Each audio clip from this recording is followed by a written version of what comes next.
Hey, what's up, y'all? Welcome back to the XP Podcast, your bi-weekly casual gaming podcast. My name is Rob, and joining me today are my co-hosts, Adam. How you doing, Adam? I'm doing pretty good. Pretty good. Can't complain.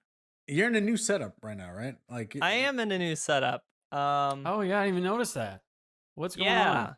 So we did a little office rearrange. So I'm at like my work desk. So I have like my monitors, multiple monitors set up, and now I don't have to move like my microphone and my camera from my work setup to the other computer and whatnot. Oh, so, got you. but now you can see all my stuff. Yeah. Wow. There we go. Can Describe you play us some for Elise? Oh, wait. Do you have your MIDI hooked up to our audio? No. Like, oh, okay. Dang No. it. Well, That's a big rip. That's a huge bummer. We'll insert it in post. Yep, got my Switch games. Oh my gosh. My Switch games, Oh, the all my games. pop dolls. For all of our Adam. listeners out there, he's showing us those. All my Oh, D&D that's handbooks. cool. There we go. D&D There we go. handbooks. Adam, Wow. can you please wink, play for the listeners / watchers on the piano, something? Yeah. No. I can yes, play you what I can. played for you Yeah, guys yeah. a second ago. Oh, He's my gonna God. insert Adam, it. He's I was gonna insert some audio over it. Yeah, No, and maybe just- not even your I'll just audio. play this. Oh, that's cool. What is that? That's not I copyright, made this, right? man. Oh, I you you made made that. this. Yeah. Oh, Wow. you made that. Adam is a composer of musics. Oh, Wow. Adam, we're gonna have to talk whenever it comes around to me making a game, dude. Absolutely. About I music. know. I think I've said that before. Oh yeah, we've Love had to that help. discussion. And the other guy that you've been listening to is Austin. Welcome back, Austin. Hello. Thank you. Hi. You were gone in the last episode, hanging out with family, eating some I was. chilies. Adam and I was. had a deep dive discussion on appetizers and all things appetizers. What is your favorite appetizer from Chili's? I'm glad you asked because I actually get the appetizers as my meal. Especially when parents are paying. I definitely go for that triple dipper. All right. I hit great. up the triple dipper hard. Yeah. It's like $12.95, but I'm like, Heck listen, yeah, dude. this is not on my paycheck. Even if it is on mine, sometimes I still go for it. I treat myself. Let's see. I'm pretty sure last time I went Southwestern egg rolls for sure. There you go. Dip those in ranch or blue cheese. Oh, ranch. The egg rolls there go we in the ranch, and then I did get the boneless buffalo wings. I prefer Yes, bone sir. in, but they don't offer the bone in wings on the triple dipper. What? Because Really? I think it's because it's like a quality appetizer. It's like, no, we can't put the bone in on the triple dipper as an option. Only the They changed boneless. They changed That that. is- That wasn't They all changed that it? case. Oh, I think that's they blasphemy. did. And then the third one was the honey chipotle chicken crispers, and it was fantastic. Those are great. Was that It your was a meal? great meal. That was my meal. I straight up got Sweet. the apps as my meal. Yeah. Sweet, because that was our discussion last week. Was that whenever Vanessa and I go to Chili's, sometimes she gets the triple dipper as her meal. Now we don't go all the time. As a matter of fact, she doesn't really like it all that much. She doesn't like Chili's Okay. that much. I love Chili's. My I dad love was a Chili's GM so for much. Chili's for years. And Nice. so I grew up eating a lot of Chili's, and I enjoy it. Like I never got tired of it. But she really enjoys the appetizers, and so to some people, it's kind of like whatchamacallit, weird to be like, hey, there's no like you can't eat an appetizer for a meal. But yeah. I mean, I feel like you can with the triple dipper. I Adam, think where'd you you can. go, Adam? Adam went I- away. Are you back? I mean, okay. I just muted my That's my what I wave thought. That's three what I like thought. I normally do, and Riverside just flipped out on me. Adam's That's what like, I I saw. can't do this anymore. All you I was like, people how- getting apps for your meals. I was like, how is your mute button tied to your camera? How did you do that? It's pretty impressive. That's pretty impressive. I'll try I it don't again know. later when someone else is talking, because see if it does Yeah, the we'll same see. thing. We'll see. But yeah, Chili's was Um, great. Cool, awesome. great. I can't wait to actually go back to Chili's. Yeah, I was with family. I didn't just ditch the podcast because I wanted to go to Chili's. I was with family. It was graduation. Yes. All the feels. It Mhm. was it was a good family time. Chili's Yes. was definitely one of the highlights for Good old- sure. Good old family time. As a matter of fact, when we were talking on the last episode, we kind of, even Adam and I were like, we kind of wish we could be at Chili's right now, to be quite honest. So Adam, are you talking right now? Are you muted right now? Yeah, I muted to Okay, clear my cool. throat, and I'm just making sure because I wanted to see. I didn't know if Riverside was messing up for all of us in some way. So I saw you were muted, but I was making sure. Don't mess with me. Don't mess with me. All right, just so we can get right into the show, guys, I'm going to do the intro. Like I said, the XP podcast is your bi-weekly casual podcast where we talk all things video games and bring topics to the table to discuss for your amusement. Now, if you have any questions, comments, concerns, or topics to bring to us at our feet, you can let us know in the comment sections of the videos, or you can reach out to us on Twitter at Ambitious Casual, or you can email us at xppodcast@ambitiouscasual.com. Also, utilize the timestamps. They are there for you if you do not have a lot of time to actually sit down and listen to a full hour of a podcast. Utilize the timestamps, go to those places right away. But I'm going to let you know this: if you skip anything, it's practically like getting a triple dipper, but don't even eat the egg rolls. You just eat everything else. Don't You're skip really out on the egg skipping rolls. Don't skip out on the egg rolls, dude. They're some of the best. So, Big mistake. without further ado, let's get right into the show, guys. We're switching it up a bit. We're going to leave what we've been playing to the very end. That way we can just get into the meat. And we'll leave the man, so many appetizers now. I know. We'll leave the appetizer to the end, I guess. We'll dessert to the end. That's what we'll say. There it is. This is your appetizer for the show. I wanted to go over something that like, I don't like saying what happened to me. Nothing happened to me. But over the weekend, I had a very interesting conversation with a lot of people on Twitter. And I kind of want to have a place to talk about it because one, this whole thing that happened reminded me of why I hate Twitter conversations, because one, you have no idea in regards to the tone that someone is saying something. And to try to fit a lot of your thoughts within a 120 letter tweet is hard. And not many people are going to go and follow up and see what your second tweet is and that kind of stuff. And I want to know what your guys' thoughts are. I put out an analogy on someone's tweet. Someone, Paris Lilly, who's known for being on the Xcast for Kind of Funny, and he's on Gamertag Radio with Tanya Benya and that kind of stuff. He put out a tweet talking about Game Pass as a whole, saying that how great of a product it is. And it's, it is great. And a lot of things that he loves talking about is the fact that Game Pass allows gamers to go on and try a game risk-free, because you do not have to drop the money to buy the game and then play it and be like, oh, I don't like it. Now I'm out of 60, 70 bucks, which is all great. I can attest to that. This week, I'm not going to talk about what I've been playing because I didn't play them, but Tales of Vesperia, I literally did 5 minutes of it. And I was like, this game's not for me, dipped out. Mirror's Edge Catalyst, 5 minutes of it, didn't like it, dipped out. And so that's great about Game Pass. I don't have to pay for that. I'm just trying it out. And so what I propose I just replied to his tweet, and he didn't reply to any of it, but I got a lot of conversation from people really going against what I was saying. But I think it's because my idea was not fully out there. Okay. I want to make it clear. I do not hate Game Pass. I love Game Pass. Game Pass is really, really good. My whole analogy that I put out was, I wonder if the MCU would be as successful as it is as a blockbuster series if it all released on Disney Plus instead of the cinema. And with that, I continue by saying, I don't know if we will be able to get quality games from Xbox's studios through a Game Pass, but through the Game Pass's profit alone, compared to PlayStation's ability to release AAA games with very high quality due to selling them at a full cost. And so I got a lot of responses of people being like, the analogy sucks. It doesn't make any sense.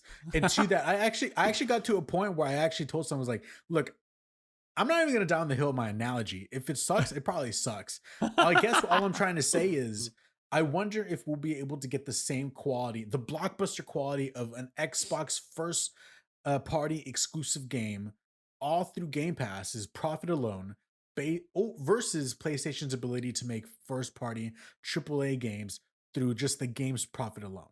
And so I only had like 1 or 2 people out of like maybe 10 people commenting on my stuff that actually understood what I was saying and actually had a good conversation with. But I want to know it to you guys. I'm just throwing this out there, and I can start with Adam. What do you think in regards to Game Pass's ability alone? Do you think we'll be able to see a Last of Us 2 level quality of games come from Xbox through Game Pass? And before you answer, real quick, I also want to say, this is all assumptions. A lot of people were claiming that I was saying they're not going to be able to at all. And I said, I don't Mhm. know. All I said is we have to see the games first. And the only thing we know right now is just Halo Infinite. Everything else is still kind of in the talks and has not even fully been like teased and released and announced yet. And so as of right now, we don't know what all the other 34 other studios are working on. Um, but my main point was once those studios create their first game and those are released, because they have to release something, with the second one be able to achieve the same level of quality by becoming a first party AAA game exclusive through a Game Pass, and the people don't have to pay for the full price of it, just $5 a month. So, Mm. Adam, what do you think? Hmm. I think it's a hard thing to think through because in my mind, I don't know if Xbox delivered that level of game. If you're making a comparison to Naughty Dog games Exactly. specifically, right? I Exactly. don't think you necessarily get that level of game from Xbox before Game Pass. So I don't like know how Game Pass would change that. I Right. mean, there's always the opportunity that Xbox gets a studio that really does want to dig in and make the most like best feeling, most polished game possible, and they really pour a lot into it. And like it's still totally fine for Microsoft and Xbox to say we want to put that on Game Pass. I think there's way too many questions up in the air around profitability of Right. Game Pass to begin with Right. because I think we've talked about it on the we have talked about on the show before. Any kind of subscription based thing like that is profitable once they hit a certain number of users that they Mm. are gunning for. Correct. I don't know if they've hit that number for Game Pass. So, but any of those companies that do this, it's they front load or they sink a lot of cost up front in order to hit that subscriber base. And it's like Xbox is making every move that they can make to hit that subscriber base. So it's not about, to me, the level of quality. I think no matter what, if an Xbox studio wants to make a game of that quality, they can. If, they just want to make a lot more kind of smaller scale, shorter experiences that are also great, they can do that too. The profitability is to me not necessarily the cost sunk on a single game, but just the cost sunk overall versus hitting that subscriber total. So, Yeah. Yeah. Mm. Austin, what do you think?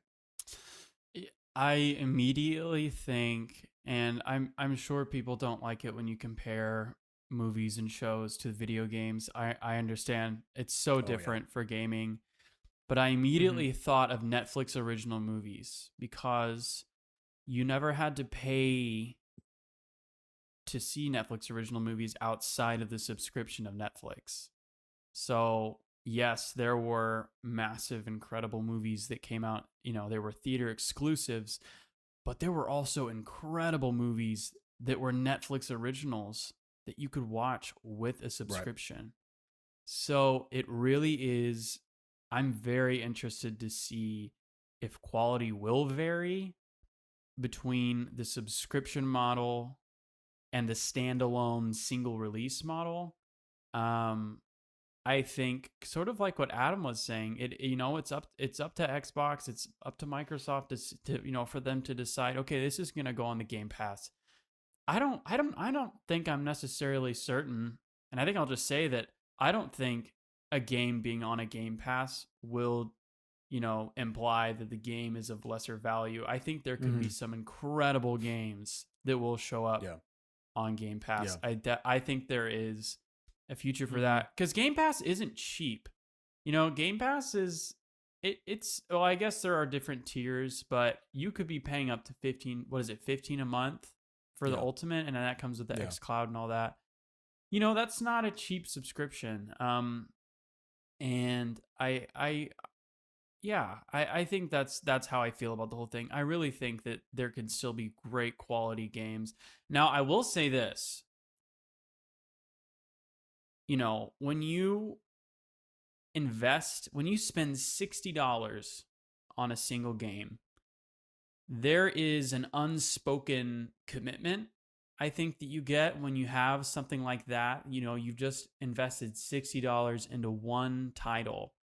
For someone like me who is thinking, okay, I just made this hefty investment of $60, I would give the game a lot more time and a lot more patience. I would probably play through the whole game.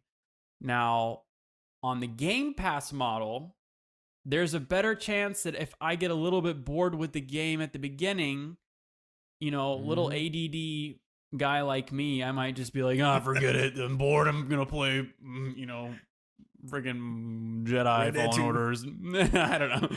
Whatever my comfort game is. But, so there is that factor, like, I have this valuable piece in my hands. I'm going to give more attention to this than just this massive span in database that I've subscribed to of great games, I'm sure, but I don't know. There's some mental thing that goes on in my head of like, I don't have to give this as much time because there's not as much repercussion for just giving up on the game.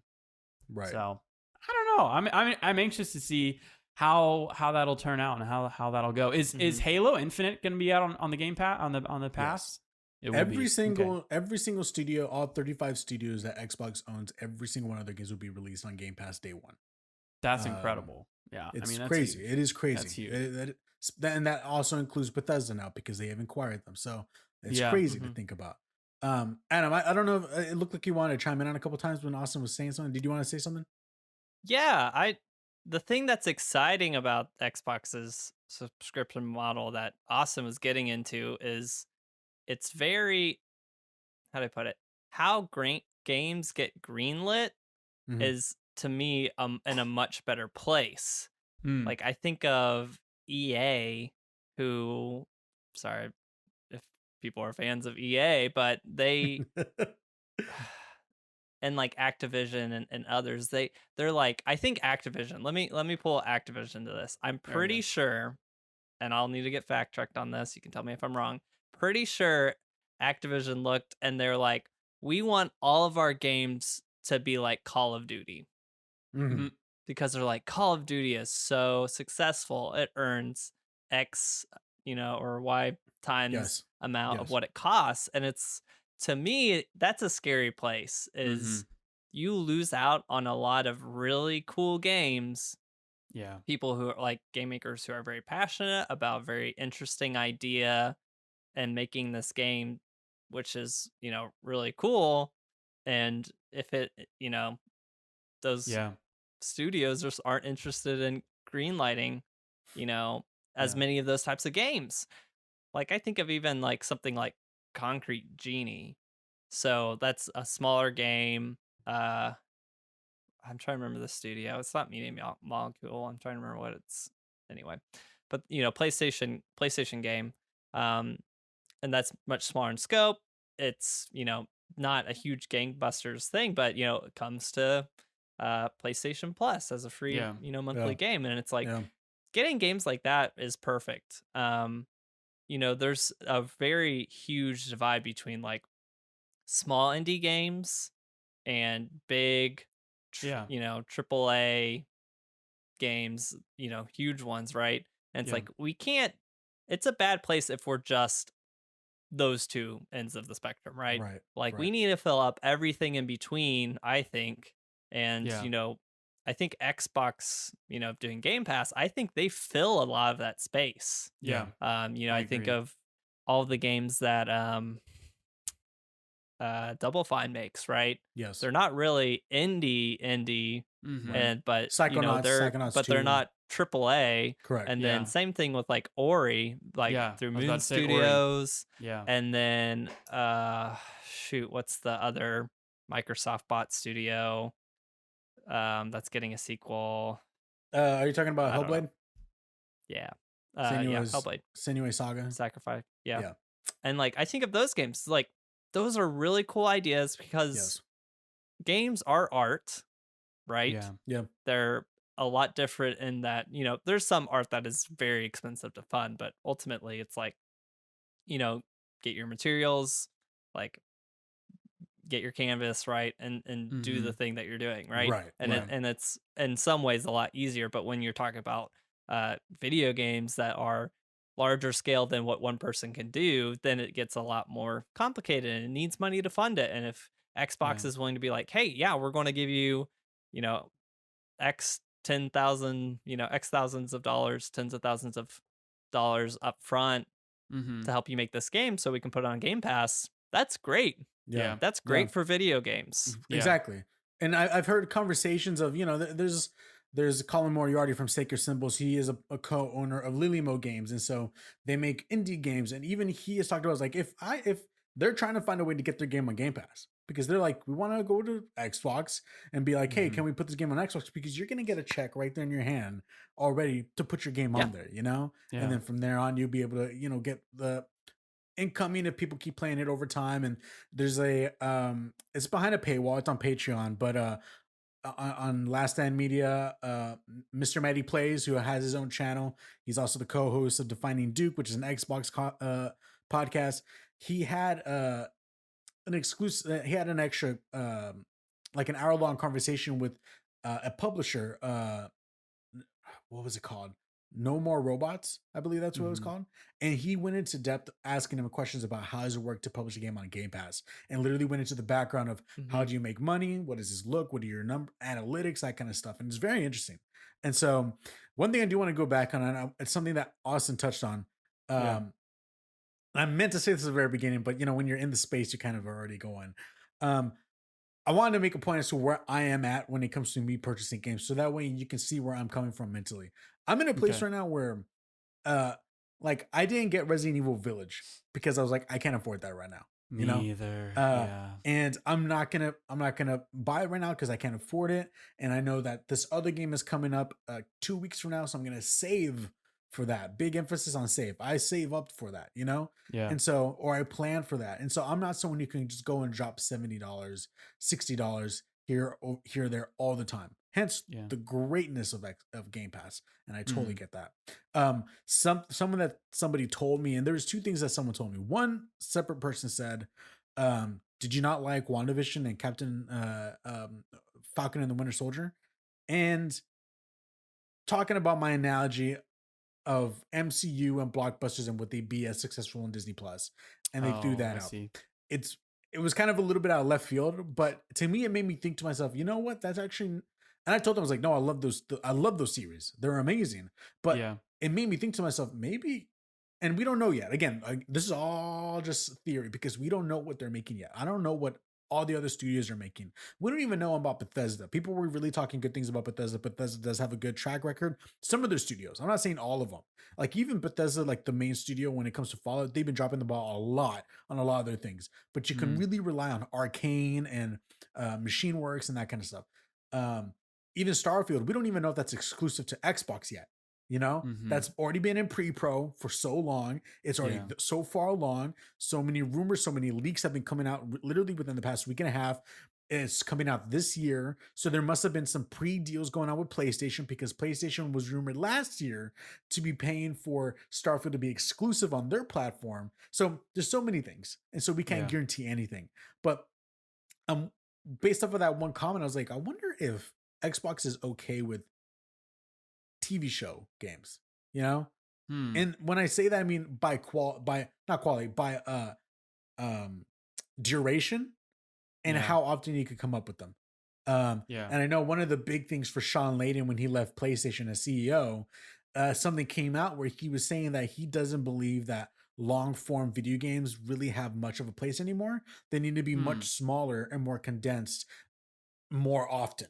So instead of there being 5 years in between one Naughty Dog game, make them smaller, make them more condensed, and have them every other 2.5 years or something like that. And you're coming out with more games still at a high price, but the quality is not sacrificing.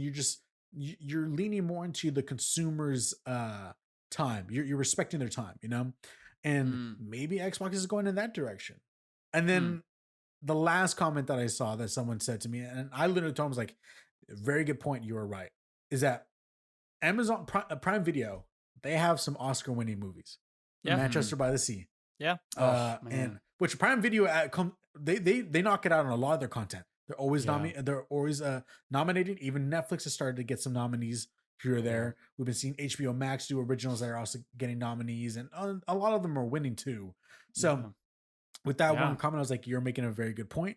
I guess to me, what I was looking at was that Netflix took so long to barely get to the point where they're profitable, and Xbox is not profitable on Game Pass, but I will say Microsoft is profitable like tenfold, and so they're okay. Yeah. They can sacrifice. They're fine, and PlayStation is not in the same space, and hence I think that's the reason why they kind of lean on charging for $70. Now, to me, I don't care about this whole $70 conversation. I actually hate it. That's actually my topic.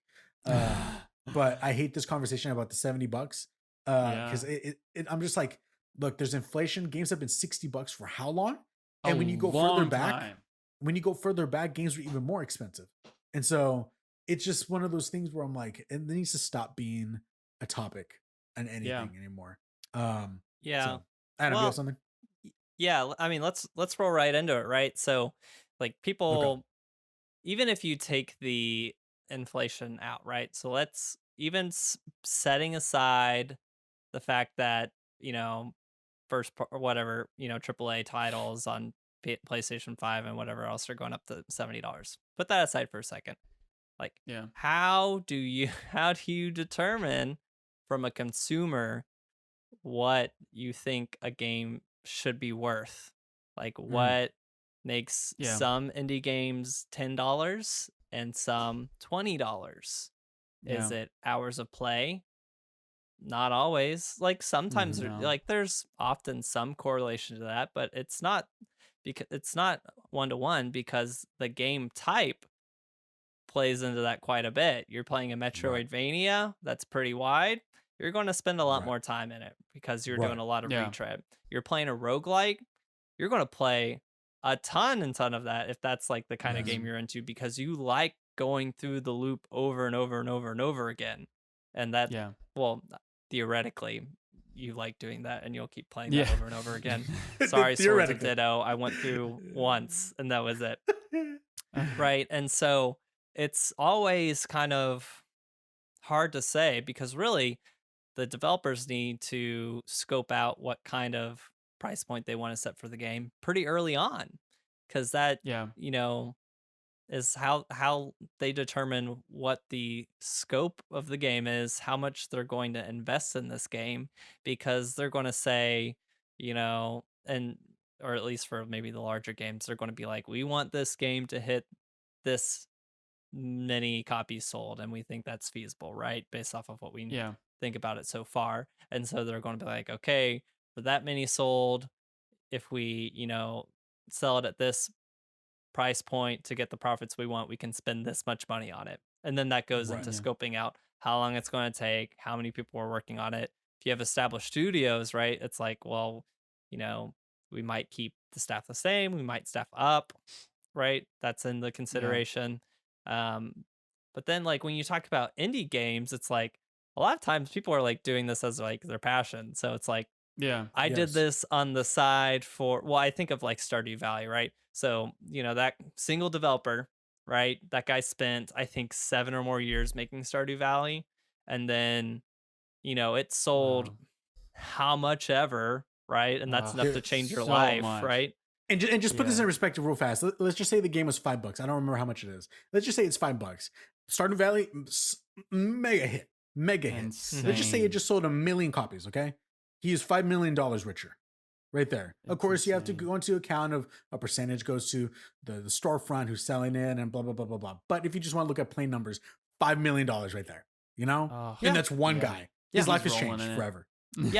So it doesn't make sense to me, that whole conversation. Like, honestly, how do I put it? It's weird because it's like Nintendo, right? They price their games at $60, and most of those games, the first party games, will stay $60 at most, maybe drop to $50 like 2 years later. And then you have something like Ubisoft, and they have Assassin's Creed a month after release. It's like, okay, you can get for $40 now. What? A month. It's a like, month. Yeah.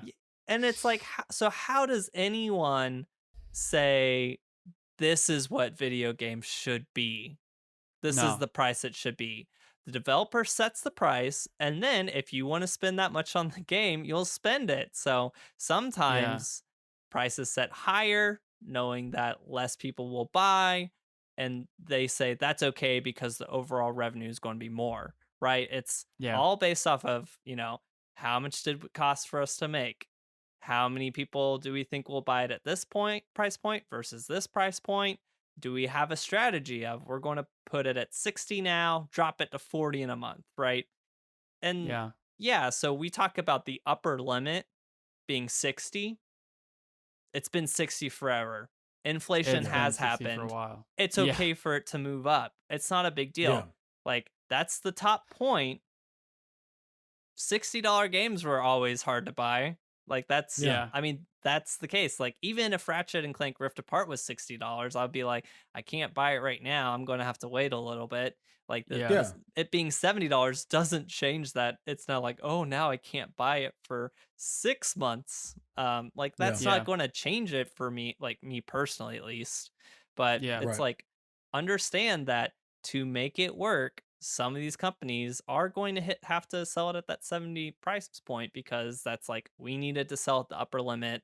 This is what the kind of socially acceptable upper limit could be now, because let's be honest, it's all about managing expectations. It's all about Right. Yeah. like understanding what the consumer's perspective is, because ultimately it's like games are expensive to make. You Yeah. really need to be able They're to make getting your more money expensive. back in order to make more games. And Yep. so Yeah.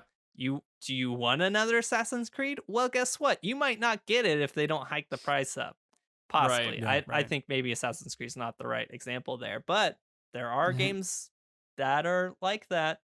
So I think people Yeah. don't think that that's the case, but it is. Like, there are lots of studios that get shuttered. There are lots of games that don't get sequels. So just know, like, this is part of games getting made. Yeah. Yeah. And Austin, I want to get your points real quick, but real fast. One, I just looked at the guy himself posted this year that Stardew Valley sold 10 million copies. So Wow. let's just say he took home 10% of that. That's still $5 million. So he's good for you, sir. I salute you. He, him, Yeah. her, she. I don't know. You did great. Good. Congratulations. job.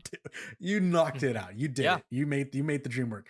But I will say, in regards to what you're saying, games do vary. Like you said, we can get The Last of Us that probably takes 9 to 12 hours, or you can get Assassin's Creed, which I've been seeing a lot of people talk about recently on Twitter, in particular Valhalla. It takes about 60 hours to beat, but they're both the same price, $60 both of them. And so it's kind of like, man, like you guys, and my main reason for the topic was, and my whole topic is, why are we discussing game prices and reviews? Because I listen to a lot of people. I try to get a lot of opinions from people, and I hate the question that's being asked: is this worth $70? And I'm not, and to me personally, I've already stated where I'm at in my point when I financially have to make a decision if I want to make a game. I can't always get every single game that I want. But to me, when I'm like, dude, you are the reviewer, just tell me what your review is, and I will make the decision if I want to buy it or not. Absolutely. Don't make the decision for me, because Yeah. and a lot of the time these reviewers, they get the codes themselves, and so there's already that little bit of a disconnect, just a bit. I'm not trying to say they don't understand. Everyone had to start somewhere. But, Sure. That's my main thing. Austin, I want to know, what are your thoughts? Yeah, it's interesting. I mean, I definitely agree. It's $70. I think it is about time. Lots of money, lots of technology going into this next generation of video games.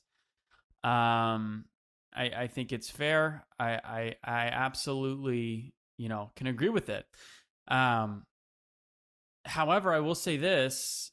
I think what we're going to really see is that, when games start really going up to $70 a pop for a new AAA title or however, or whatever it is, if it's at $70, I think we will start seeing somewhat of a separation. I think a lot of people may subscribe to this Game Pass platform. And I think that a lot of people are going to start. I mean, I know I honestly, like, just speaking personally, I mean, $70 is a lot of money. And, Yes. and I get it. Like, these are incredible games. Video games are incredible. I mean, you're not just sitting and watching an incredible movie. You are sitting down and you are interacting and you are carving out your own path. I mean, sure, there's a set story, but like, you're controlling the person. I mean, I totally understand and the justification of why video games are so pricey. I just think that the subscription model is going to become a lot more attractive to a lot of people. Absolutely. Just to the general public. I think that Yeah. being able to afford a brand new $70 video game will be a huge, massive privilege. Mhm. And I think it's something that we need to recognize. You know, I'm able to purchase this game. This is a big deal. You know, it's no longer is it, everyone buys $40 games because it's available, right? I think most people are probably going to go on the subscription model, and there could be less people buying the $70 games. Honestly, I don't know. I can't make a prediction, but I can say that the subscription model will continue to rise with the raising of the prices. Mhm. And I think that's totally fair. I think make the $70 games, but you know, as long as that subscription model is available, I definitely think that is going to get a lot more people onboarded to that. At least Right. I know I am. So, not to say that I won't Yeah. spend $70 on a video game if they make, you know, if they release that, you know, Star Wars RPG in 2023 and it's $70, I will save up for that game. Yeah, You yeah, know? Yeah. There's still a lot of value in making that investment in one title, but the subscription model will rise because of it. I know that for sure. Yeah, and I think this is nothing new in like a general sense, right? So, like, imagine the last time game prices were, perceived as like really high, and Mm-hmm. there were other avenues for then other than buying the game outright. I don't have $60. I'm going to rent it from Yeah. Blockbuster, right? Oh, rip. Or Yeah. I mean, GameFly is still around, as far as I understand, right? Or it's like, Nice. you know what? I'm going to buy it, I'm going to play it, and then I'm going to resell it. Like, Yeah, that's true. now that stuff is less common because stuff is more digital, but that's why the subscription model is like here now. Like that Yeah. it fills that void in a lot of ways. Like, you don't Yeah. have to like split a physical copy between 3 friends to afford it. It's like, yeah, you can do the subscription thing, or if you do physically collect like some people do, like, you can still Yeah. do some of those other options. Like Yeah. this part is nothing new. It's just that now, instead of those old methods of avoiding the high game price, is now there's a new method. So Yeah. Now, Yeah. do you guys? I'm not putting words in your mouth. I want to know what you guys truly feel. Do you feel like the price should be in the review? no, Like, should that be in consideration when reviewing the game? just like tell us if it's a great game. Like, Okay. Yeah. you might be like, Because- oh, this is a great game, but it's way too expensive, and like then it goes on sale in a month, and then it's like, well, now your review's out of date because they like Yeah. changed the Yeah. price. Like, tell if it's a great game, tell us the scope of the game, about the gameplay loop, and then people can determine, okay, they rated it this number, I think I would really enjoy it. Is that enough to justify for myself $70 Yeah. price point? Yeah. Absolutely. Yeah, I think it's not the verbiage in any review should never be, do not buy this game. Don't do it. It's not worth it. I think I always respect it when, they give you all points. If you're someone who is into this style, this type, if you like this in a video game, this is the game for you. Personally, I'm not going to be spending this money on this. I think that's fair. I see, I've spent lots of money on unpopular games that got bad reviews, and I love them. It's just, it really just depends. Mm-hmm. Yeah. I think on the person. So Yeah. Yeah. Just plus, you don't know where people are at financially, so don't even mention it. It's just like Yeah. it's all you know. You Right. don't really know. Everyone's different, so everyone's situation is different. Everyone budgets for video games differently. So And I agree with both of you guys. I don't think it should even be brought up.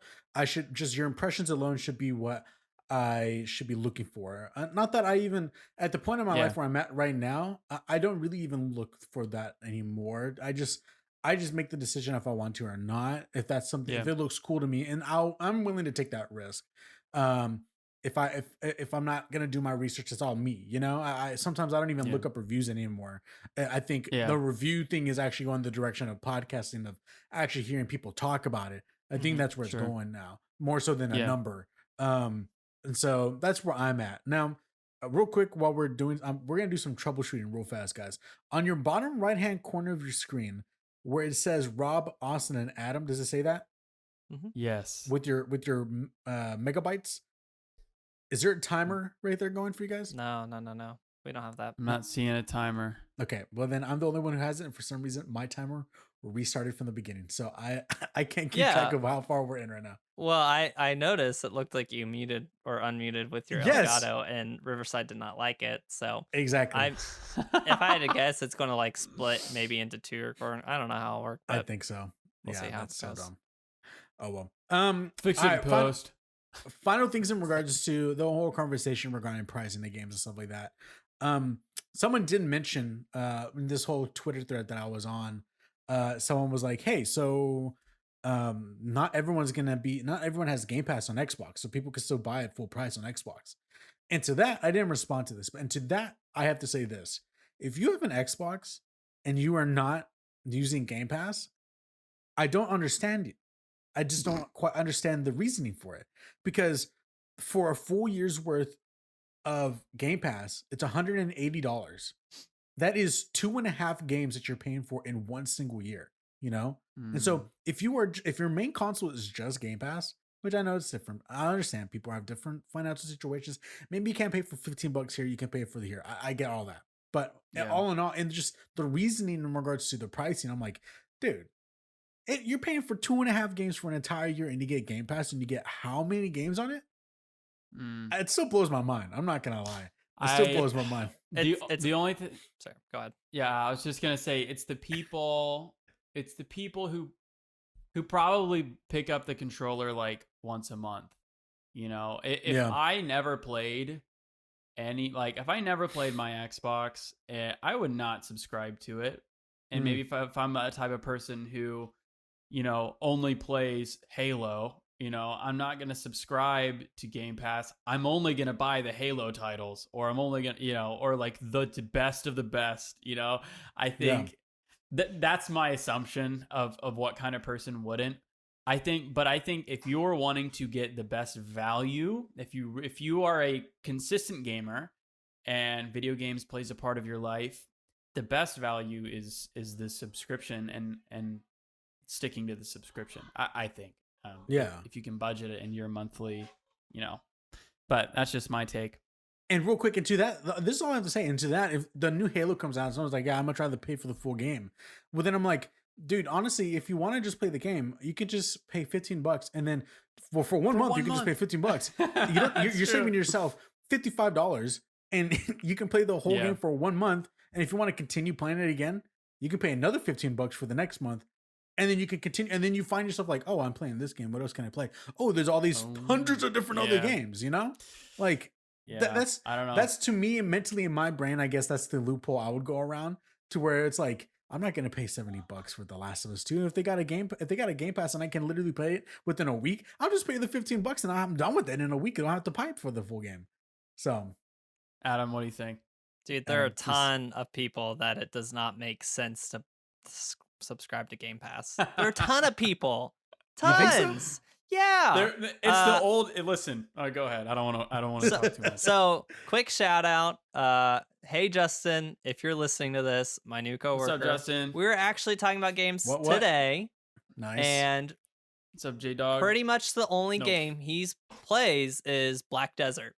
So, ongoing game, game as a service. Yeah, Like, you know, he's played that and maybe Kingdom Hearts. And Is he excited Oh, for Crimson yes. Desert?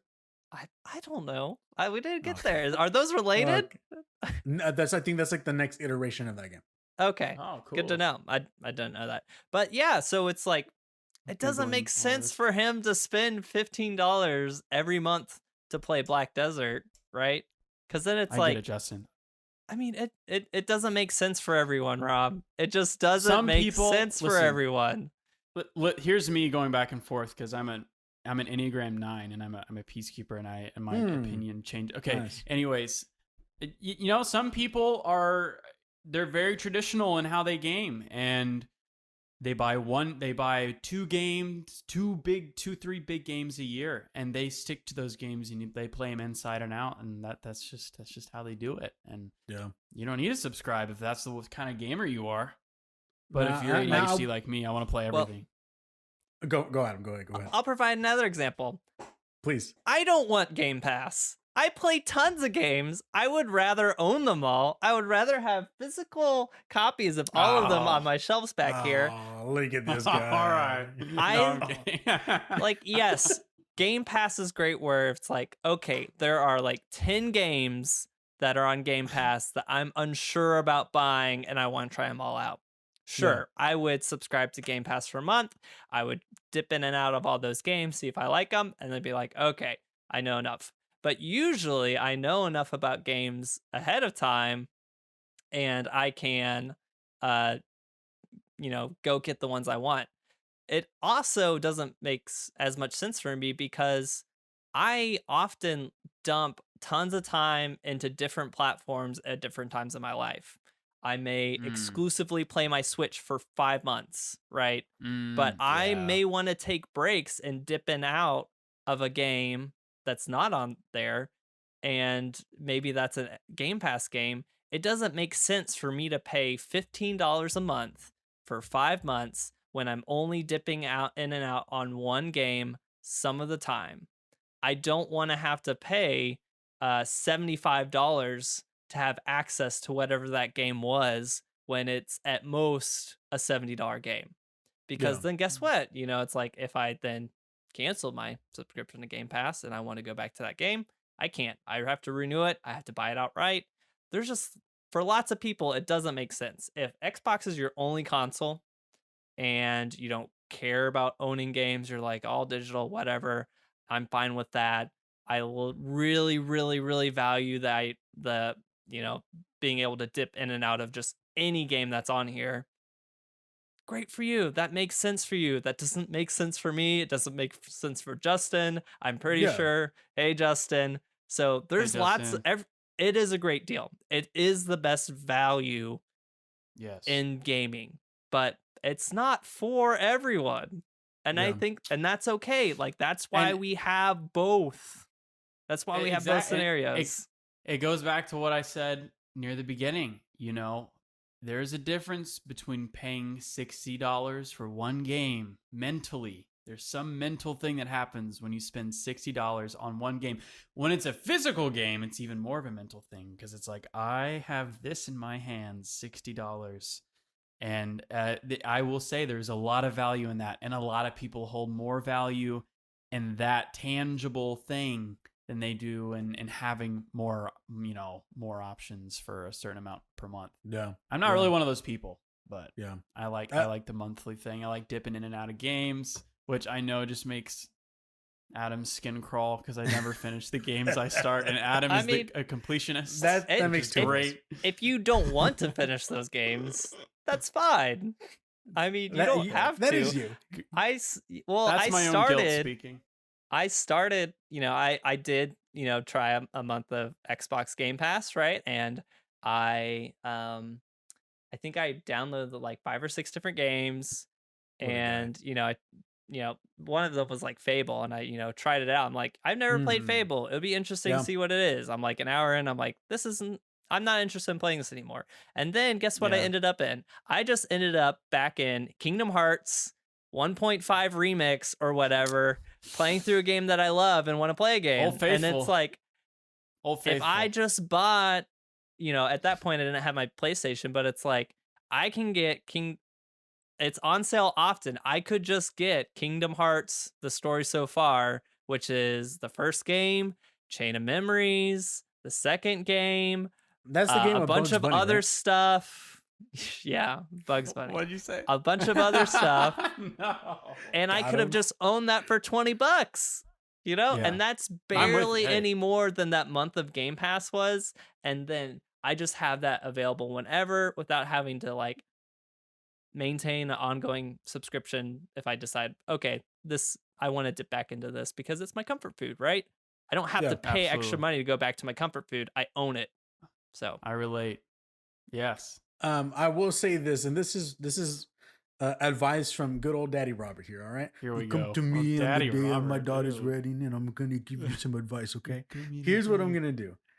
I'm telling you right now. If you come to me and you're like, "Hey, I'm gonna go buy the new Halo Infinite for $70 on my Game Pass," I will give you a slight pack on the cheek, and I'll tell you, you turn back around and you go get yourself that Xbox gift card, and you use that to get 5 months worth of Game Pass. So you can not only get Halo Infinite, but so many other games. And then you know what might happen at the end of all that? Through the price of one game, that person might play Halo Infinite and then become the next Kingdom Hearts fan and play the entire series right there because they were smart and they did it right. Physical games are dead, everybody. Good night. It was nice seeing Oh y'all. my god. no. I can't let you end on that. Riddle me this, Rob. Yeah, Let's please say tell me. that person takes your advice and they love Halo Infinite so much that all they play for the first 6 months that they have Game Pass is Halo Infinite. Yeah. How much is that? That's $90 that they've spent Mhm. Some math. without owning Halo Infinite, and Halo Infinite was the only game they played. Then the they've comments- actually lost. They've lost money and don't even own the game. In the comments, let me know if that happened to you. I will personally Venmo you money so you can buy the game physically. all right? Buy That you a hasn't copy. happened to anyone because Halo Infinite has not come out yet. So this only Exactly. It's applies true. to people who are It's watching true. this a year from now. A year Yes. from now, in November. Hello in the future. How's it going? How's by it the way? going, How's- guys? If Well, how's it has to have been out 2022? for 6 months, so you got to add is that it good? time Exactly. in. Oh, Is man, it good right. person from the future? Also, last thing, just for the video. Oh, This nice. is the other Versus the example world again. why you should buy games, especially physical games. Sometimes the the stuff goes listeners. away and it might not come back. Yeah. Adam Limited was run. I holding- saw that they did a Shantae actual Game Boy cartridge. Yeah, they did. And there's companies doing cool stuff like that. You That's should cool. support them because they do That's really super cool cool. stuff. Like I have my Celeste limited run. And actually, you know what? Beautiful. Let me pull out the Scott Pilgrim one. Okay. Can you lick it and let us all know if it actually tastes bad like everyone If you says? like collecting just random stuff, right? It's like, so, I have the game, right? It has this like fun little like limited run like trading card Oh, thing. that's right? cool. I want you, it just for that. you have like these Ooh. like I don't think they're stickers, but like you have like this kind of like fake kind Dude, of that like is so concert cool, ticket, dude. and Oh, it's man, got that's the back dope. on that. That And is then so That's cool. you got cool. this SNES style instruction booklet. Oh, like wow, that. My goodness. And then going back to the Celeste one, I'm sorry that I'm like just overtaking everything here, right? No, So you're good. for those who have Go played ahead. Celeste, there's a lot of well, first of all, this booklet is just full of art from Celeste and just like different Wow. like concept art, final renderings, like progress Ooh, stuff. That's cool. But in that game, there's kind of like not like secret moves, but there's like some moves that you learn like at the very end of the game that really improve like how far you can jump or like go in certain instances. And I know it's in here, but there's like a shortcut guide to what those moves are. And so like this advanced techniques section, it's like the game only like shows you those in wow. the chapter 9 DLC. Like originally this is stuff speedrunners were doing without the game having told them. Yeah. And it's like That's they cool. formalize the instruction for that for the chapter 9, and then it's like in this fun physical edition thing. And you have a lot of cool stuff. If you like having cool stuff, Like reversible cover art is usually the standard for all these limited run releases. So even like the Scott program, it still has like the normal Nintendo binding, which I like, but then Ooh, it's that's like legit. the two different Nice. covers that you could go for. And so Nice. like Game Pass is awesome, but it's not for everyone. So don't tell me that if I'm not doing it, that I'm being stupid with my money. It's like, let me do what I want with my money. I'm glad we have you on here, Adam, because you are very much so someone who loves physical games. No, me And too. We need have that. we both have Austin and I who are on the digital side of things, very much so on Stadia and Game Pass. I don't buy any of my stuff physical anymore. I do it all digitally. And honestly, you can ask the question: if you buy the game digitally, do you actually own it? Not really. You actually you can't sell it to someone. Exactly. So, moving on to topic number 2. This is actually a combined. Both of you guys are going into each other's topics one by one. So I'm going to kind of put it together as a whole. So Austin's topic goes, are video games too easy with turn-by-turn directions? And you kind of put into an example, open world, quote, follow the trail, quote, quests. And then you wanted to piggyback off that in regards to the topic of discoverability. So Austin, what can you go in depth more on your topic? Where were you at when this idea came to your mind? Like, what were you relating this to? Yes. And is it okay? Listen, this is a big topic and we're at an hour 10. Should we stay? Should we stay tuned? Can you see well, that I just know it. It's 9:14. We started late. We started late. Okay. Yeah, we started late. All right. I just wanted to make sure. I was like, when you guys actually have the time codes, that'd be so great. I don't even think we're in an hour yet. So. Oh, okay, sweet. All right, let's get into it then. Well, okay, so either you want to save the topic for next week, or we can get into what we've been playing. Real quick. See, I think that's a good idea. Honestly, save the topic for next week. I think we had a good topic on structure of pay. Let's go into games, and I think that'll be a clean episode right there. Don't know if you're gonna clip all this out, but no, I'm not. This is all staying in, boys. Raw, uncut, baby. See how the sausage gets made. You usually pay for this kind of stuff, boys, but you're getting it for free. All right. Behind the scenes, exclusive look. My whole tweet conversation can be a topic in and of itself. So we technically went into 2 topics right there. That's true. Starting with Austin, then. Austin, Yes. what have you been playing? Oh, okay. So I honestly, me, the casual gamer, I haven't been playing a lot of video games, but I have had a couple of like sessions where I spent like 3 hours playing a game. But anyways, let me just get into it.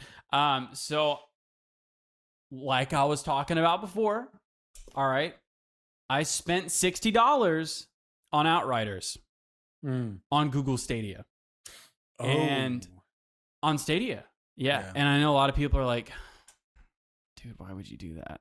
Stadia. Listen, I have my reasons for why I love Stadia, because on Stadia, I can play Outriders on any device that has a web browser with a good internet connection.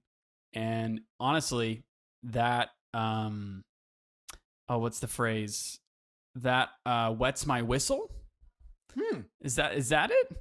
It unfortunately that is it. That is it. It makes me happy. It gives me a good sense of satisfaction. I don't know if that is the right phrase. Wets your whistle and it gives you great satisfaction. All right. Yes. I love that I have that, the ability. So I was like, I think this is worth the $60 plus.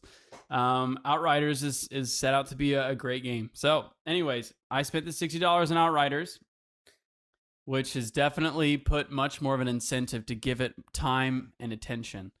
And I say that because I'm scared. Am starting to realize that I really not a fan of this game. Oh no. I know. Oh no. And I listen, I still haven't even beat it, but I'm gonna beat it. Like I will beat this game. Like I'm going through it, and I'm like, I know I'm not. No, listen. There are parts about it that I really do like. I love running. I love the combat. And I said this last episode. I love the combat I like collecting and looting, and I love that whole aspect. I like the varying difficulties. They're called world tiers in the game, and it's based on what world tier you're on. It varies in the difficulty of the enemy and also the value of the loot. So you can kind of go back and forth. I usually stay on world tier 4, which I think is quote unquote hard. Okay. But when I'm on a boss, here's one complaint: the margins are nuts. All right, you'll be going through these hordes and these crowds of enemies, and then all of a sudden you find a boss and he's freaking impossible to beat. So after multiple times of dying, I dropped the world tier down to number 3, which is like the normal difficulty. So anyways, that's how it works. I like that. I know I'm a plebe. Listen, it's fine. I lack patience. And that's just who I am. And I have no shame in dropping down the difficulty to get through a boss. As you should. You shouldn't. Listen, I like the story. I just want the story to progress. If I don't beat the boss, oh man, this is gonna make this is gonna make some people mad. If I don't beat the bosses in the first like 5 tries, and I have the ability to drop the difficulty down, I'm going to drop the difficulty down. Yeah, Listen, yeah. I don't have a lot of time to play video games, right? Yeah. Like I'm not a child anymore where I spend 4 hours a night all by myself playing video games. It's not like that anymore. No, I want to get through my game. So anyways, I'm getting really defensive about this for no reason. No one's saying anything. I just all of a sudden I'm so defensive. But what am I saying? Outriders. Okay, so the combat's great. I love rolling around, hiding behind cover, looting. It's awesome. But you playing solo? It's just, yeah, I'm playing solo. I haven't played with anyone because I don't have any friends. Hit the piano, Adam. What? Just playing some sad music. Anyways, I just haven't honestly I'm realizing that none of my schedule never syncs up with any of my other friends' gaming schedules. Like a lot of my buddies game at night. And I don't game at night. Like I game in like the afternoon for like 2 hours and on a Saturday at like 2 p.m. and then I get off. And anyways, back to Outriders. It's just the flow of the story is weird. It's clunky. The random load screens, the random sequences that cut and take you out of the game and then put you back in. It's just, for my brain, it's just so distracting. To where I've honestly started skipping some of these cutscenes because it's just like this story is just flopped for me. The development is just there's not really any development. The main character you play as, there's really not a whole lot of development there. Like, I'm not connected to the story at all. I'm really just there for the combat and the looting, and that's all I'm there for. And I'm enjoying that part. All right. I am enjoying that part. But I really, spending $60 on a game, I want to be moved.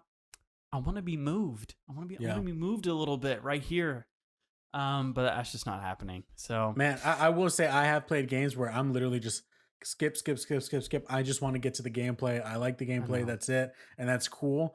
I've heard some people talk about Outriders, and the way that he phrased it is that there is a very, very good story, but it's in the writing.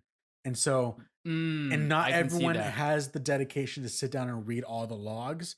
And he was like, the story is so, and he talked to the whole thing, and him talking about, I was like, yo, this is a compelling story.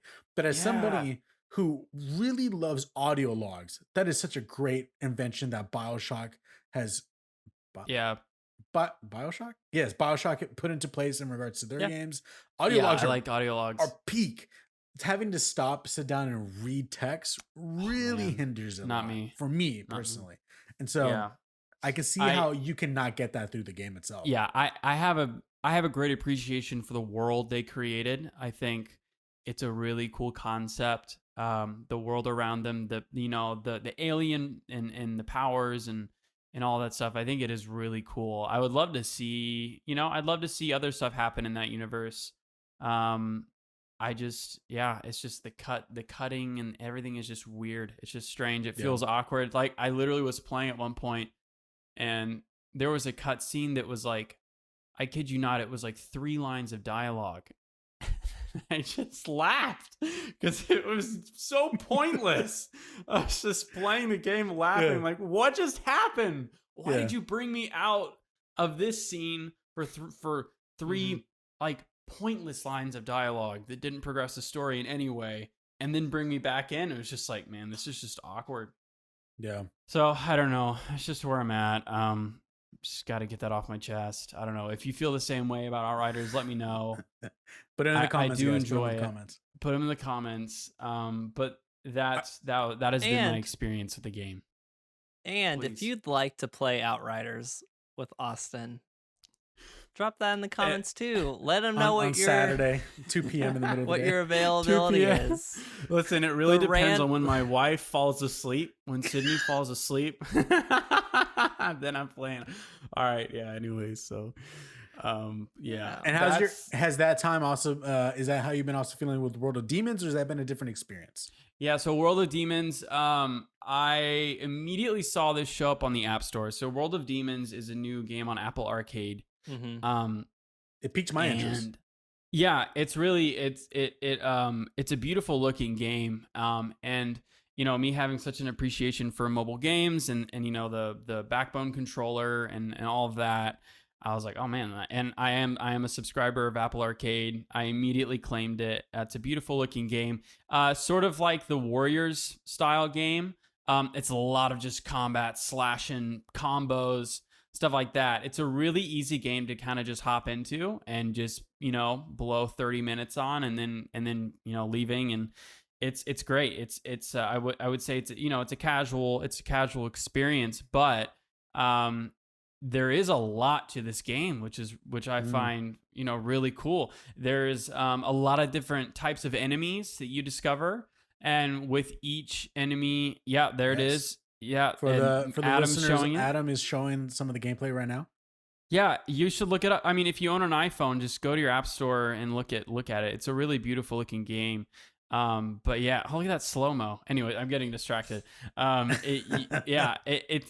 So with each enemy you find and defeat, you gain like an ability from that enemy, so you can use that in combat, and it like references that creature that you defeated. Interesting. And Very there's like tons cool. of different combinations and moves you can use, and I haven't spent a lot of time into it, but you know, you can upgrade your equipment and stuff like that. So it was an enjoyable experience. What is and it the a game that dialogue's- you can it's compare it funny to? too.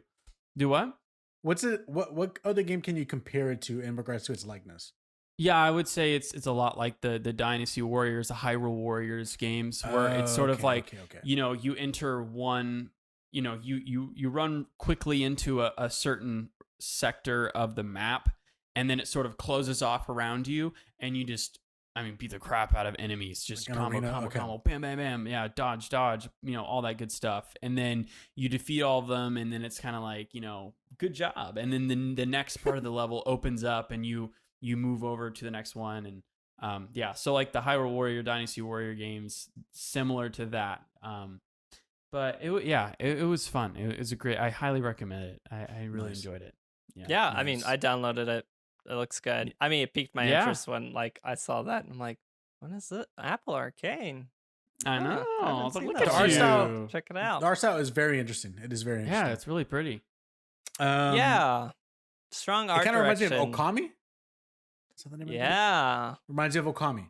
So in regards to the water paint kind of looking heavy bold strokes of black around the edges and just like colorful. Almost looks like Yeah. Demon Slayer when they're doing their power-ups. Oh yeah, Those so, who yeah, watch the that's show what it knows what I'm reminded me talking of. about.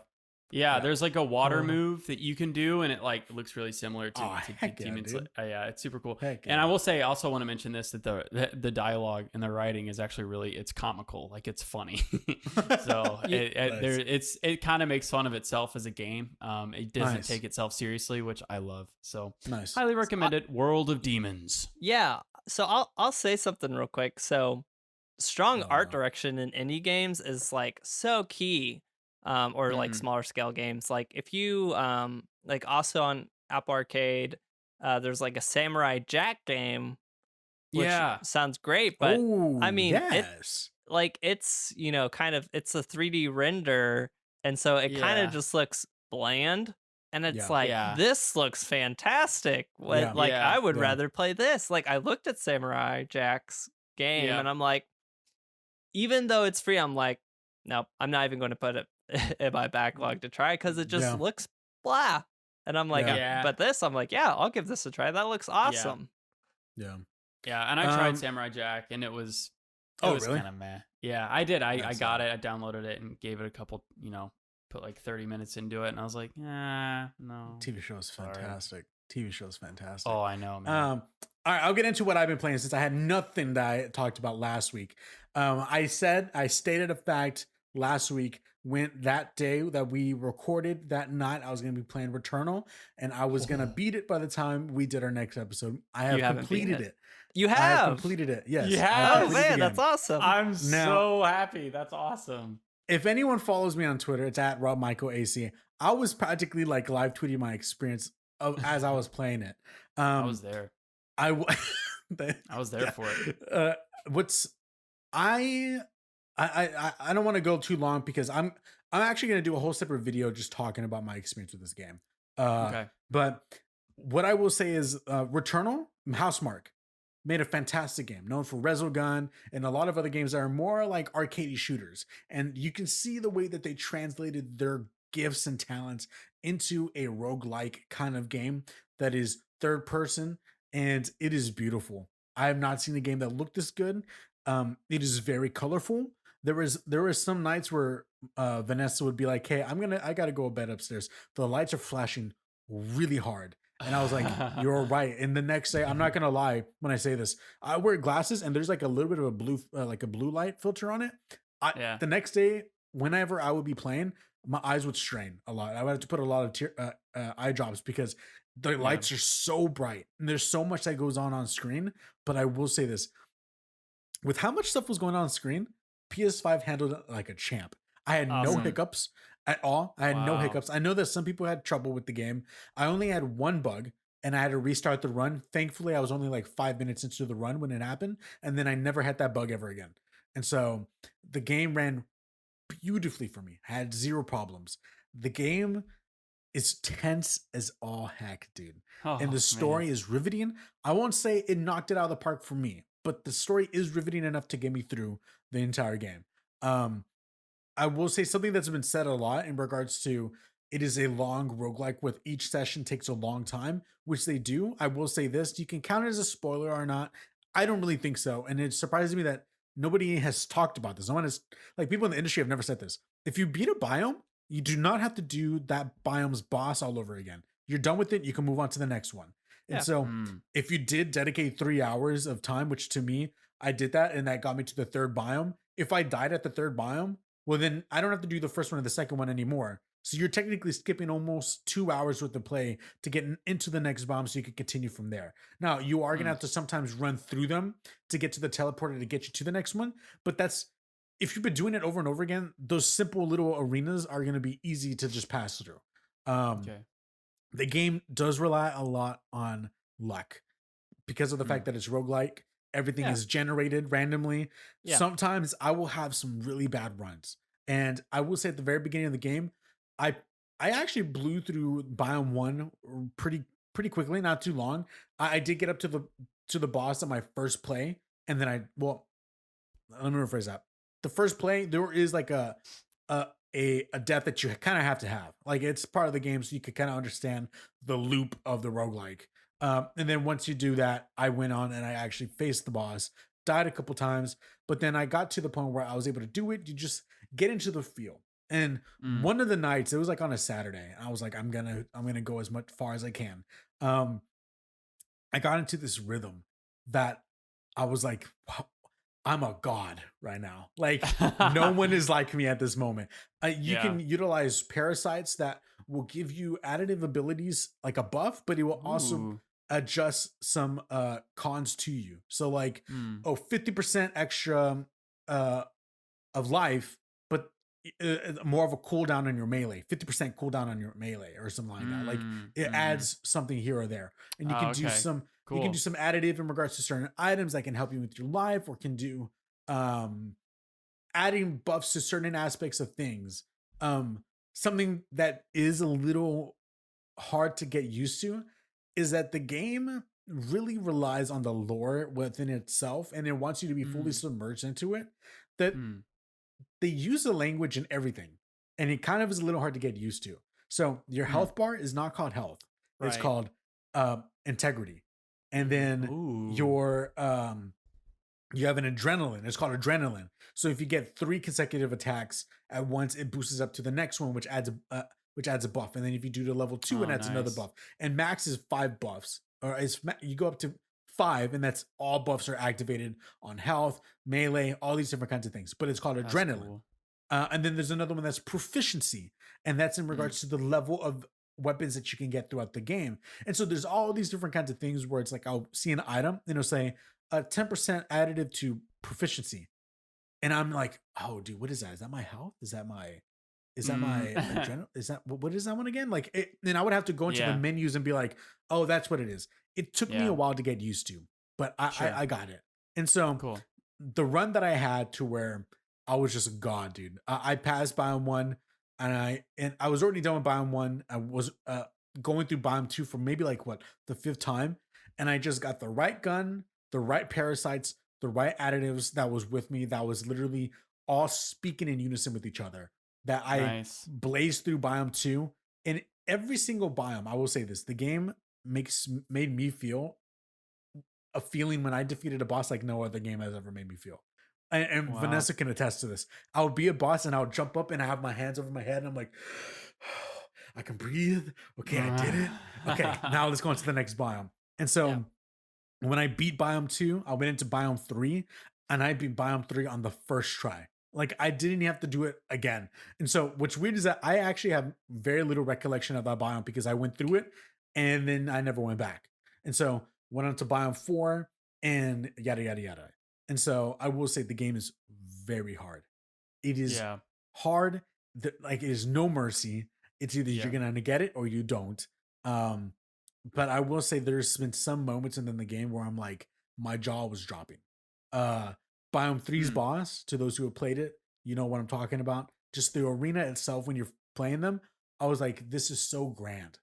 Um, Biome 4, there's the whole point of that level is that you're chasing this music, and it's like an organ that's being played throughout the entire biome, and you're chasing it. Ooh. And so once you get to the point where you're gonna face the boss, it's this tall tower that you have to climb all the way up and go around. And as you're Mm. climbing it, the organ is just getting louder and louder and louder. And I was able to see Vanessa through the corner of my eye keep looking at me because I know for a fact it was blaring outside of my headphones. But I was like, I felt like this out of body experience. And once I Yeah. got to that boss and I stood there, and this dude is just playing on this organ, and then you jump into the arena, and then and you start, and then you go boom, and then the organ is just blaring with this orchestra around you, and just lines of just all this bullets and everything coming your way, and you're dodging, you're maneuvering, and you're doing this, and you're Oh my doing 10 God. things at one Mhm. time. And Wow. when when I beat him, I was like, oh my God, this is on some whole nother level that I've never felt this way before. I love music and games, and when it's done right, it really does a lot to me. Uh, Example, Tetris Effect. I love that game because the music literally makes me cry. I don't know why. It's a Tetris game, but the music does really well. And so in this Mm. game, the music also adds to the game so well. And so, Mm. yeah, I Man. cannot recommend Returnal enough.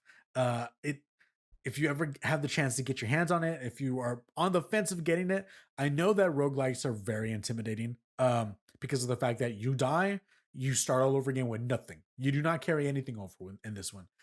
But I will say this: if you beat a biome, you do not have to do the biome's boss all over again, because majority of the time you are leveling up for for the boss.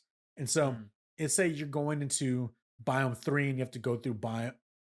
Let's say you beat biome 1 and 2 and you're in biome 3. When you enter into biome 3, there's going to be an item at the very beginning that buffs up your proficiency to the point of what level you need to be on gun, and then from there on in that biome you can level up to get stronger from there. So it's not like you have to start all over again going through everything, like Mm. it is helping you in certain aspects of the game. So I want to get that out there because no one has talked about that. So Returnal, loved it. I remember the night before I beat the game, I remember I literally was almost done with the last dude, and it was one more hit, and something hit me. And I will say that the surround sound in this game, 3D audio, oh my goodness, it is on a whole nother level. Something hit me, and I remember I jumped up, and I'm not kidding. I literally like had so much emotion, I almost wanted to cry, and I looked at Vanessa and like, we gotta go to bed. I can't do this right now. I can't do this anymore. Yeah, so yeah, I loved it. I love that That's game a lot. awesome. Dang, So. I'm sold. And lastly, I'm not going to go too long into this. I'm actually in the middle of playing it right now. Is Judgment. It is a game by the people who made Yakuza, the entire series. And this is a detective game. You play as Detective Yagami, and you're trying to, figure out all these different things that are going on within the world of where you're at, Hakamoro. And the game is awesome, dude. It is a AA game, and it is AA as heck. Sweet. Like, you're in a room.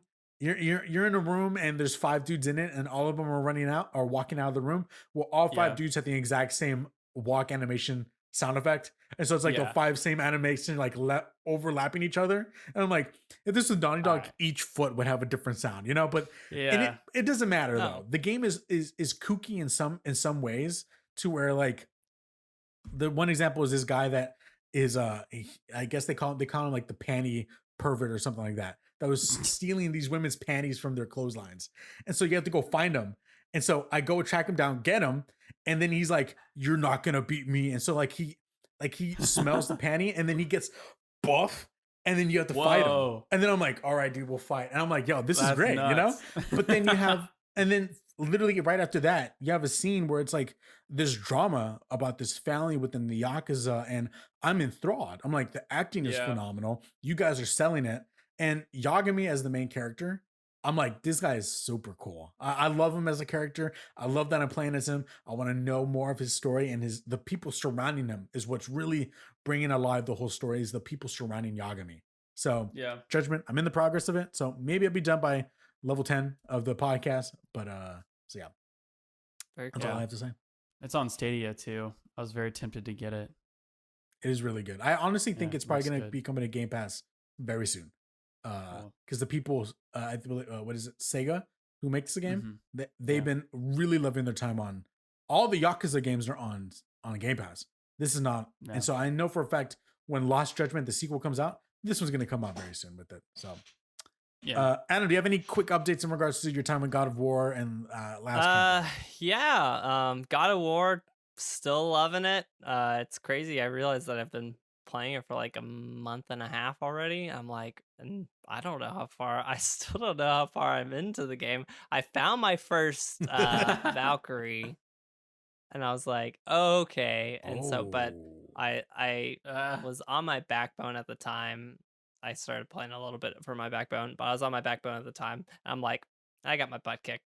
So I'm like, you know what? I'm going to set this down for right now. We'll come back when I have a chance to sit with my PS5, and I'll play it there. But I actually would love to tie this back to Outriders, because God of War. Oh no, what? Also, just the gameplay, the game loop is so fantastic, but the story is really great, and the way they tell the story is really great too. Like, of course, everything gets logged down in your like text log, right? But it's all written from Atreus's point of view, so all of the things are short, and they kind of like, you get a little bit of personality color from Atreus, which is really cool. Yeah. But the majority of the stuff that's like actual story based is getting talked out loud in the conversation between Kratos and Atreyu, and that's fantastic. And then of course, there's so much world building lore or like background lore that's getting talked through when you're in the boat and you're going from point to point, or when you're doing those like shortcuts. And so it's like, I love that. I've legitimately been like in the middle of a story that whoever's telling in the boat, and I'm like, that's where I'm going, but like the story has my interest, so I'm just gonna like go around in the boat for a second. And it's wonderful. So and so the story is just so good, and it's so greatly told, and how they tell it's really good. And I was also thinking, you talked about Outriders with this, cutscene that's like 3 lines of dialogue.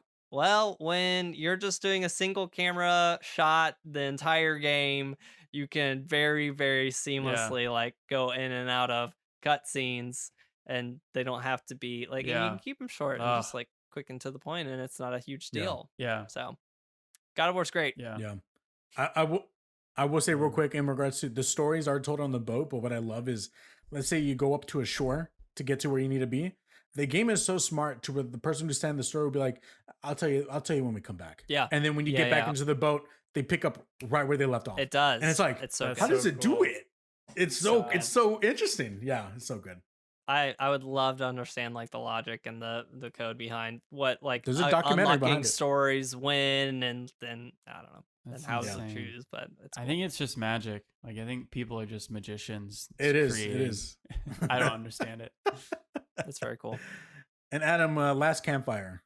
How's that been going? Yeah, it's been good. I haven't probably played it in at least a week. But it's just a nice, rather fun, immersive puzzle game on Apple Arcade. That's like, yes, you could be just doing puzzle games like Sudoku or Candy Crush or whatever, but it's like, get immersed. There's a story going on, figuring out this world. It looks It's a great beautiful. You got a fun little character that you're doing stuff with, and there's like Yeah. voiceover work, which is like, it's really cool. It's really good. The woman doing this voice acting, it's like she I don't know what her accent is, but it's just like, it just makes it so fun to listen to. Yeah. Because it feels like, her accent is like out of whatever kind of like this time or mystique is, Yeah. and it's very yeah. it's just very fun. It's very immersive and it's very chill. I Yeah. think it, I play with the Backbone, but the controls are very simple because it's also made Mhm. for like touch controls, which is great. So whichever you Yeah. can do, it's Yeah. great. Another great game that you don't need the Backbone for to be playing right now. So Yeah. Yeah. I mean, we I talked love about that with the golf game. last week. So Yep. Man, Cool. I still need to play it. Well, guys, thanks for joining us on this episode of the XP Podcast, Level 9.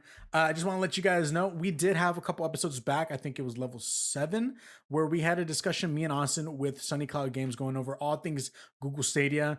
If you don't follow him. He actually but he quote tweeted an article coming out about how Stadia is actually doing pretty well as of now for 2021. So if you did not listen to that, go back a couple episodes, check it out. I would really much appreciate it. If you liked the video, hit the thumbs up button and subscribe to the channel if you haven't. If you're listening on podcast services, well, hey, if you can rate the podcast, please do that. 5 stars would be greatly appreciated. And share this with your friends on all social medias. Talking about social media, all of our social media will be in the description of the show. So just head on over there. You can find it there, guys. And like I said, we are a bi-weekly casual video game podcast where we like to just talk about all things video games for y'all's amusement. If you have any topics, please leave them in the comment section. You can also tweet at Ambitious Casual or email at xppodcast@ambitiouscasual.com. So yeah, I think that's about it. I can't wait to see you guys next time for level 10. And I kind of want to, I'm starting to think in my brain who I want to kind of reach out to get as a guest again on the show. I would love to have another guest. I know that Sunny was on level 7, but I kind of want to do it on the 10th. And so I know the next one is already 10, but it's not going to work out too well for that. But if, I don't know, I want to kind of, with you guys, brainstorm on who we can probably get on next. Obviously, I don't know if we can get a Greg Miller or someone of a higher stature. You never we can know. get him. yeah, But- I would love. I don't know how realistic it is. I would love to get Janet Garcia on here. Yeah, that would honestly. be awesome. That would be awesome. It Game would be Honesty cool. on Yeah, Min-Max. Game Honesty. Yeah, there we go. she That would might be great. too big time for us, but Probably. Hey, you never Wouldn't know. hurt. it'd be Well, I'm cool. actually It'd be clip this fun. out, put that out there. So anyways, thanks for watching, guys. Thanks for listening. Until next time. Bye-bye. See ya.